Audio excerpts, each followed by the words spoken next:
we need to critique Russia right now, but you can't really critique Russia if we don't understand why Russia is doing what Russia is doing. And the best way to understand why Russia is doing what Russia is doing is to see where we did the same thing. When you think about Russia doing that, what's your natural feeling toward Russia?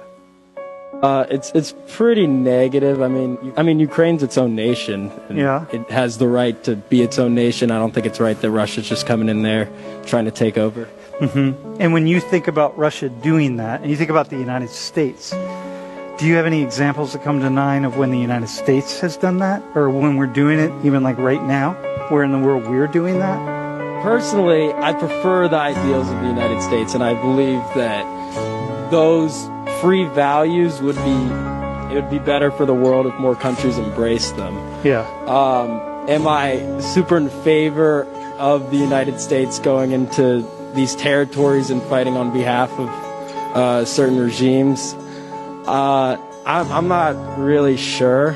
Obviously, Vietnam didn't turn out very well, nor did Korea. Do you know how many civilians were killed in Vietnam and Cambodia? I don't know the exact number, but it was a lot. Like how? What's your guess?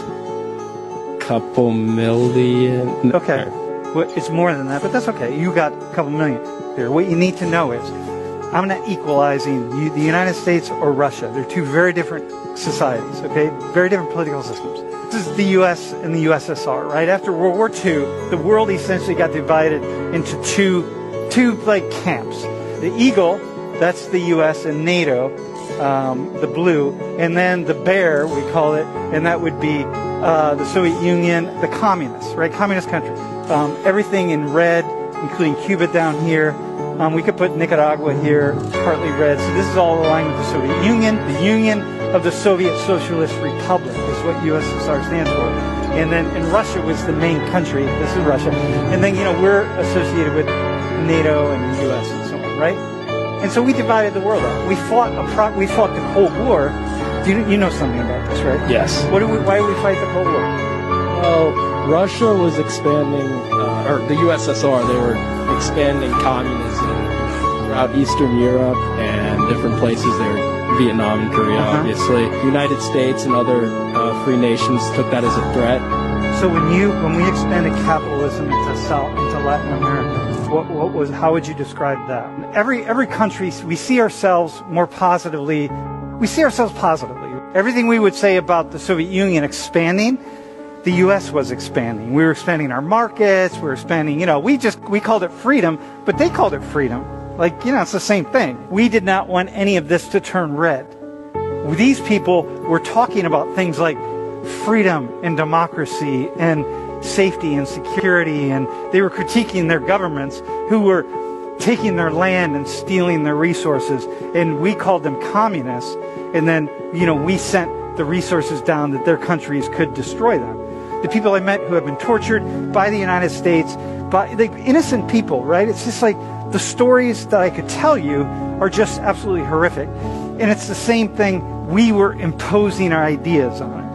But I want to give you the Russian side of the story, okay? So here's 1949 to 1980. You can see this, right? So this is what was the Soviet Union. So this is Crimea right here. In Crimea, the Russians put their largest naval base that they had. The Soviet Union did, the Soviets did, right here in the tip of Crimea. And this is the key to everything.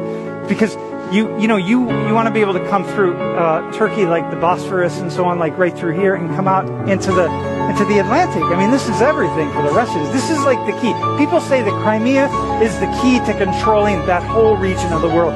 And the Russians had that. And the Russians are saying, listen, y'all, you keep pulling these countries over here to the NATO side, and we're looking out for our geopolitical interests. These were part of the Soviet Empire. Then the Soviet Empire breaks down in 1989, and one by one, you keep pulling them over into NATO. And that's very destabilizing for us. You can't do that. And especially Crimea. And Crimea is what we're fighting over right now.